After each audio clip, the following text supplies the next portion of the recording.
భారత క్రికెట్ జట్టులో లుకలుకలపై BCCI focus పెట్టింది. రెండో వన్డేకు ముందు టీమిండియా హెడ్ కోచ్ గౌతమ్ గంభీర్తో భేటీ కావాలని నిర్ణయించింది. చీఫ్ సెలెక్టర్ అజిత్ అగార్కర్ మరికొందరు ఉన్నతాధికారులతో ఈ సమావేశం నిర్వహించే అవకాశం ఉన్నట్టుగా తెలుస్తోంది. ప్రస్తుతం టీమిండియా ప్రదర్శన, ఆటగాళ్ల ఎంపిక తదితర అంశాల మీద వీరంతా చర్చించనున్నట్టు సమాచారం. ముఖ్యంగా స్వదేశంలో దక్షిణాఫ్రికా చేతిలో టెస్ట్ సిరీస్ 2-0 తేడాతో ఓడిపోవడంపై సమీక్ష జరిపే అవకాశం ఉంది. భవిష్యత్తులో ఇలాంటివి పునరావృతం కాకుండా తీసుకోవాల్సిన చర్యల గురించి కసరత్తు చేయనున్నట్టు సమాచారం. తదుపరి టెస్ట్ సిరీస్ కు దాదాపు 8 నెలల సమయం ఉంది. ఈ నేపథ్యంలో తాము మరింత స్పష్టత, ముందస్తు ప్రణాళిక కోరుకుంటున్నట్టు బీసీసీఐ అధికారి ఒకరు మీడియాకు తెలిపారు.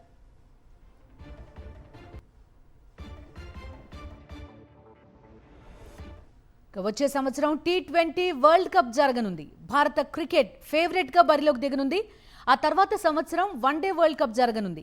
ఈ నేపథ్యంలోనే జట్టులోని సమస్యలను త్వరగా పరిష్కరించాలనుకుంటున్నట్టు బీసీసీఐ వర్గాలు పేర్కొంటున్నాయి.